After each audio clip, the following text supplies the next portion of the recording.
Welcome to the History Hunter. Welcome to our small adventures with the World War II time frame. History Hunter here and my son, Eagle Eyes. We have something very special for you today. So why don't you join us and let's go out and find the past together right now.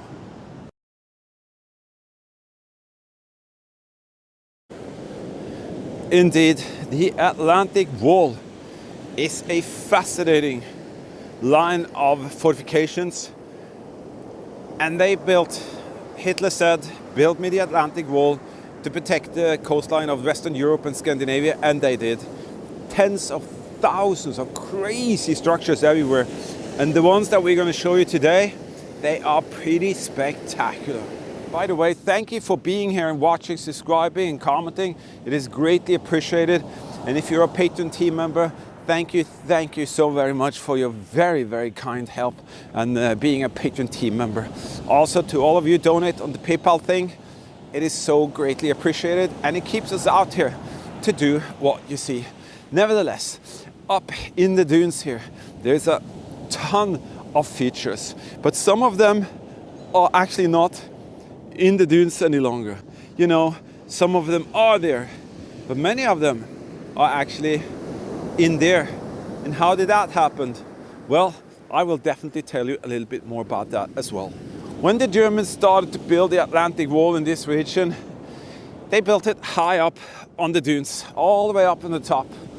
And suddenly, today, the bunkers are all the way down here. What happened? Well, that's called land erosion.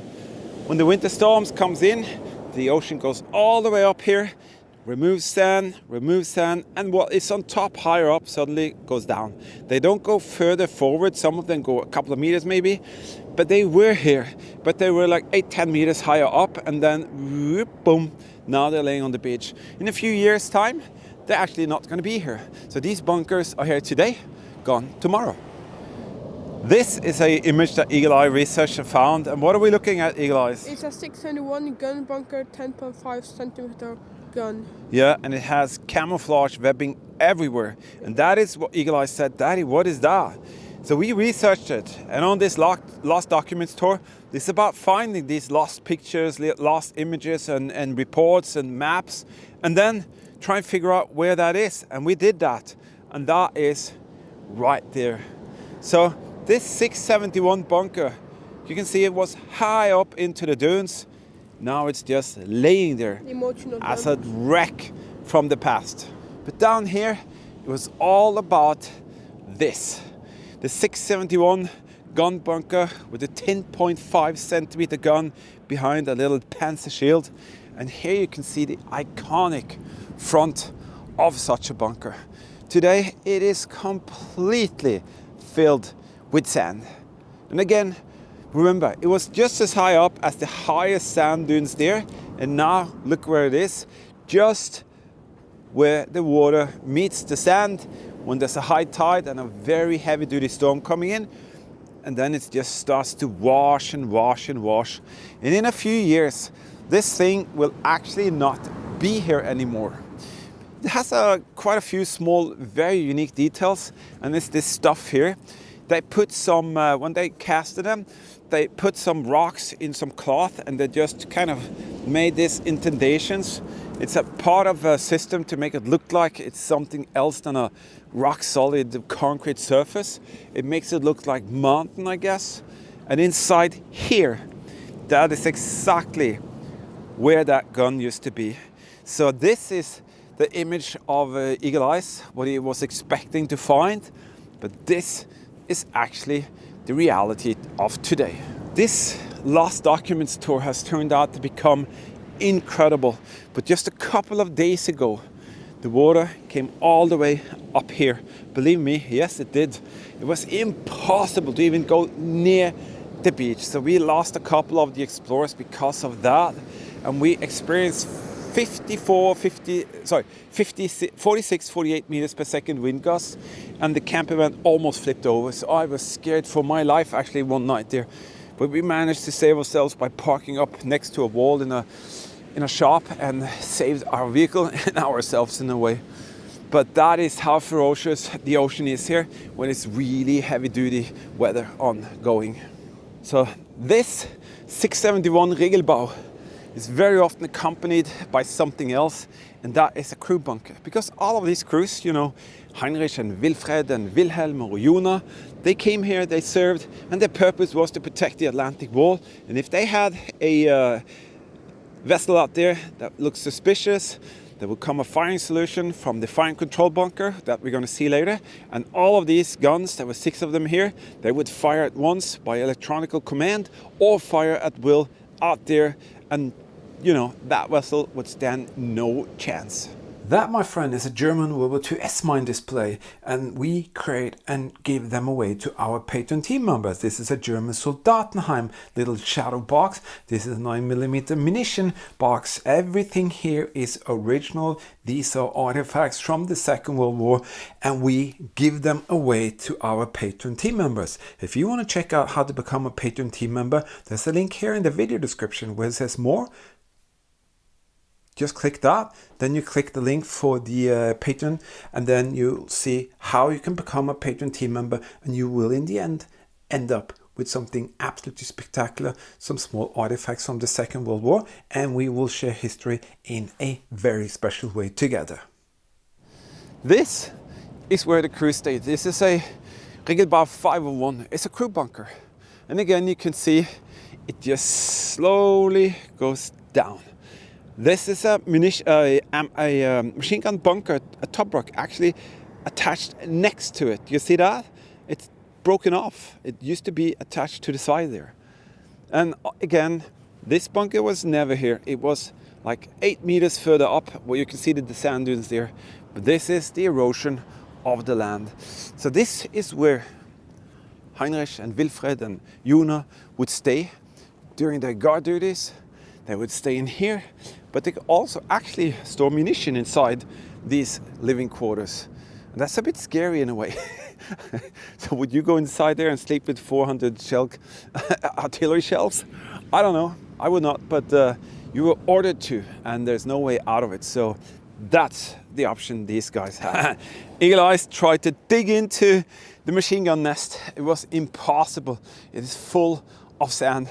But this is very special to see that addition there just breaking off like that. I would thought they would kind of at least have some sort of rebars being poked out there, keep it together, but it just snapped off. But it's too bad we cannot enter any of these because the opening is way back there. Yeah, that's okay, but there's nothing to see actually. How strange. Just cast it on the side. Never mind if it slips off. You just forget the rebars. That is so opposite of what you think the Germans would have done. They built these so rigid. And then this, very, very strange. Eagle Eyes taking a little break here. Regelbau for munition storage. And again, or is it? Well, I'm not 100% sure right now. I have to go to the front. I'm not gonna mislead you and tell you wrong thing here. Let me see.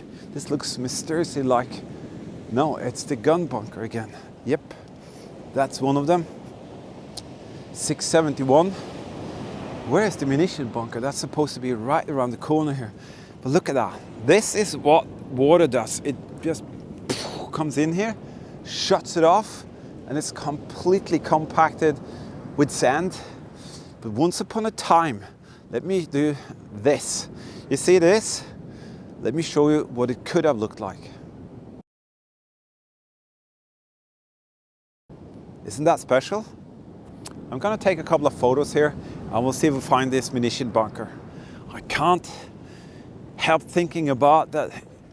In a way, this was the pride and honor of the Atlantic Wall fortification system.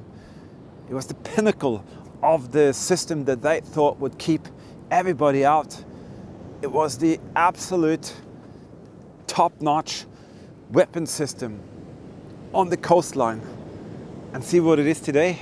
It is so strange to know that this, it was absolutely the idea and thinking during those days. Who would have built anything like that today? Nobody. I wonder what your thoughts are. Let me know in the comments, because It is such a very special feeling to stand right here and imagine these guys here, proud and being ordered to do this. And they had a purpose, you know, guard the oceans. At 9 out of 10 or 98 out of 100, nothing ever happened. They fired some shots. I read some reports here.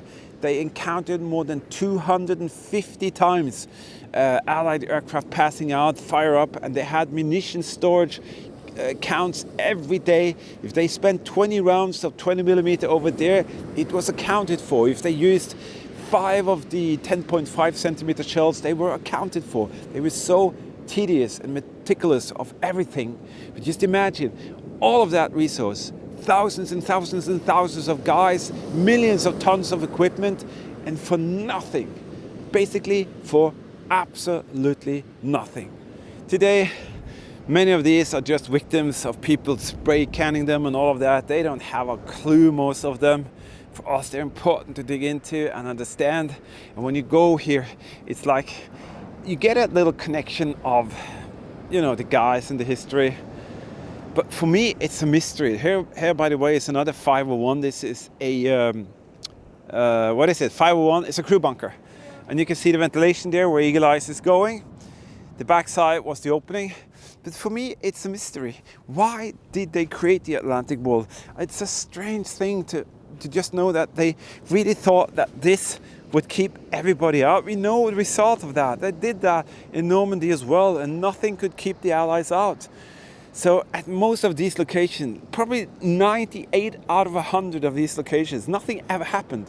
And just imagine how many millions of work hours, millions of tons of concrete and rebar, supplies, gear, men, tens of thousands, 100,000s of men doing nothing else than looking out there for something that never came, firing up into the air at some small raids coming in here and there just to keep the Germans occupied. And it's scary. It's scary to understand today how much resources was spent. And if you calculated all that back into like dollars or euros today, how many zillions of euros must be laying here doing nothing? And in like 20 years, they're gone. They just disappeared into the ocean. So how did the Germans run these systems here? Well, pretty easy. They had generators. And that is a generator bunker. That is insane. It's like everything's been dug out here. But it's the sand dune that moves around. And you can see down there, that is the generator bunker. And it's fully kind of in view here. That is pretty cool. Let's go down and see if it's open. So inside here, the Germans would have these generators that would run maybe 24/7 to supply the whole complex here of bunkers and gun positions with electricity. I cannot find the opening. It's probably on the other side there, so it couldn't be bombed from the ocean side. But this is basically how they did that. So generators, tons of fuel brought in every day. Maybe they rolled in the 200 fuel drum barrels into this location. And remember, this was up there. It was flat, so it was easy to work with. Now, you know, it's the same, just laying canted here, waiting for it to be completely obliterated by the sea in the end. You want to see what controlled all of this? This did that. This is a Regelbau 636. It's a command post for the artillery position on the beach. It's a monster. But again, it is just fully consumed by the ocean. Let's take a little look at the front and then we'll go up to the top, the command site on the top of the bunker. This coloss here was the main, you know, the brain center of it all. It had a lot of crew members working in there, tons of ventilation systems, electronics, fire and control equipment, binoculars, range finders, you name it. It was all in this massive beast of a bunker, and the German crew members in there really knew exactly what they were supposed to do. And this was a very important structure, because whatever this thing decided, or the crew inside decided was to happen, that needed to be happening. And that is exactly why it was placed in the middle, because they had full control of the activity going around here. This is the typical iconic view. And this thing has sunk like 5 meters down into the ocean because this is massive. There would be an opening here and it's all gone into the bottom of the sand dune here. And again, this one was way up there, all the way up there with full control and overview of this ocean line. This is so iconic.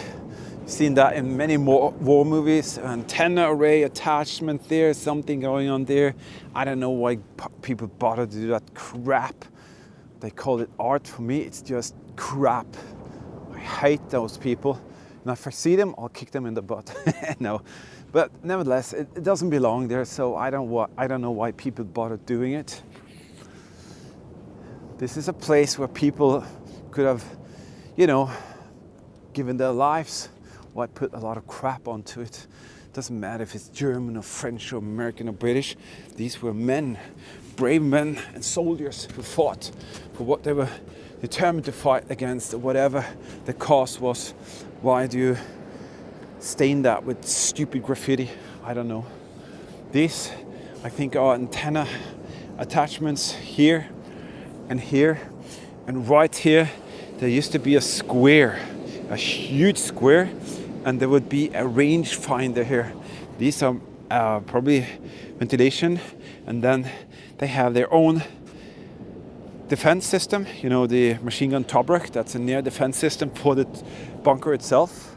And you can see the generator bunker there, which was vital for supplying the electricity. And you have the 2 gun bunkers on this side, 2 on the other side, 2 further down. And this square, this is exactly where all the decisions were made. So the crew that was here had a very, very important job. That was to figure out what is going on out there. They're using a lot of rangefinder gear and troops having binoculars on the hillsides here. And when they were ready and they decided that, well, this is a target, guess what? It will be all hell breaking loose. All of the guns pointing in that way. And with the firing solution going on here, it will be boom, taken out.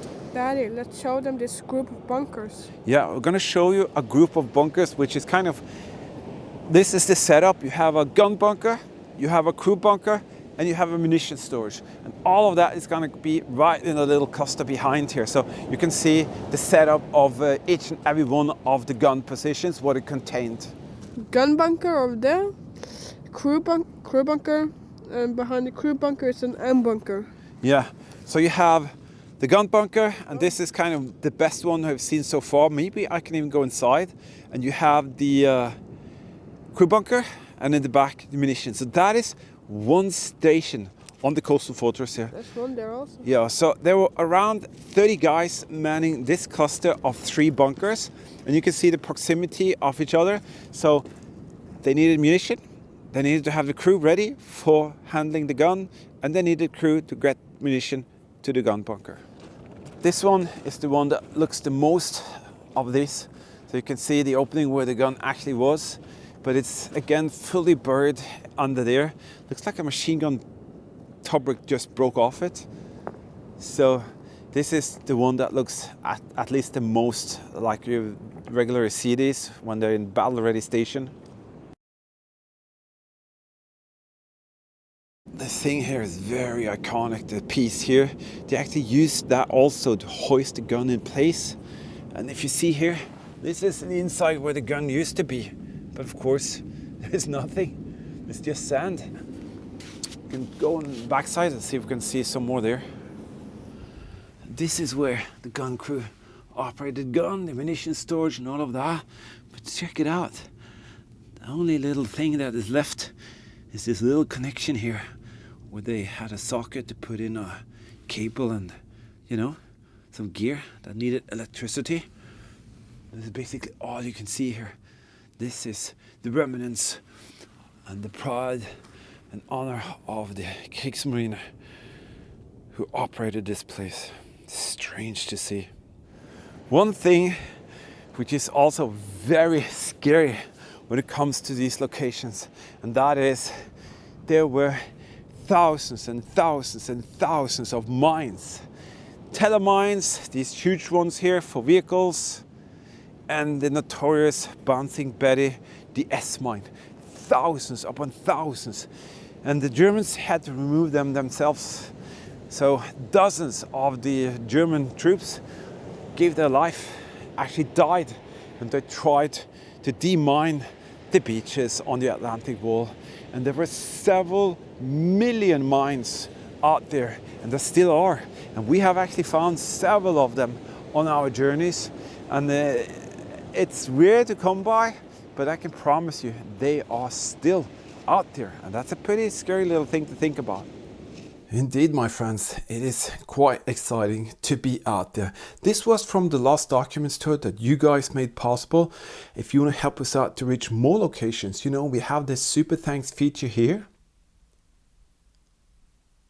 Basically, your opportunity to help us out to get some gasoline into the fuel tank of the camper van and whoop, take off and do even more. Of course, we have the PayPal donations thing. You can give some donations there. You'll find that here under where it says more. Click that, and then you find that PayPal thing. The S mines we found many times. We found the telemines sometimes, but they're much bigger and easier to discover during the year, so that is much rarer. But this is a 1-to-1 size S-mine, 3D printed by one of our great supporters, Roy. Thank you for that. Been using it for many years to show people what they actually look like. This is a original German telemine detonator. You can see here one of these that was on top on the S-mines like this. This one I found in the ground in some kind of oily paper or whatever, and you can see right there, you can see it actually says the date and production code. And this is the most perfect example we've ever come across. And here you can see tons of them that we did on a discovery on this last tour that we did, the Great World War II Challenge Tour. Me and Eagle Eyes, we found a ton of them at a very special island, and that is something that's going to be coming up, like 8+ episodes from this thing. This is the telemine pressure detonators. They're not dangerous. These are just mechanical pieces, okay? So there's nothing dangerous here whatsoever. And these also have the production date right there. So we are actually giving them away to all of our Patreon team members, and this is kind of what it looks like when we find them like that, and then we try and do our very best to make it come back to life like this. And in the end, as you saw, we give them away in a little context kind of shadow box like that to our team members on the Patreon thing. And if you want to become a Patreon team member, there's an opportunity for you here. Just click this here, more, and then find that thing or link for the becoming a Patreon team member, because we create all of these and every month we give them away to our Patreon team members, but also to our PayPal donors. And these are great pieces that will be a little memory of the history that we shared together. Hope you enjoyed that. There will be much more coming soon. One last little thing, the YouTube algorithm doesn't help us actually as much as we hope for. I don't know why. It's just down prioritizing our type of material, but it's not just our channel. There's lots of other World War II channels that are suffering right now.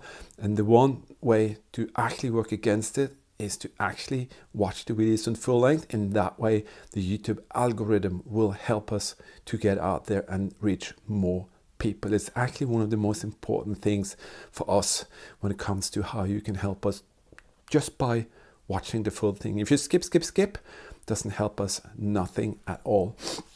All right, hope you enjoyed that little episode. Eagle Eyes was happy for it. Thank you for being here. Thank you for watching, subscribing, commenting. It is also a pleasure to be out there and sharing with you. And before you know it, there will be lots more coming your way. Stay safe, keep smiling, and see you out there in the next one.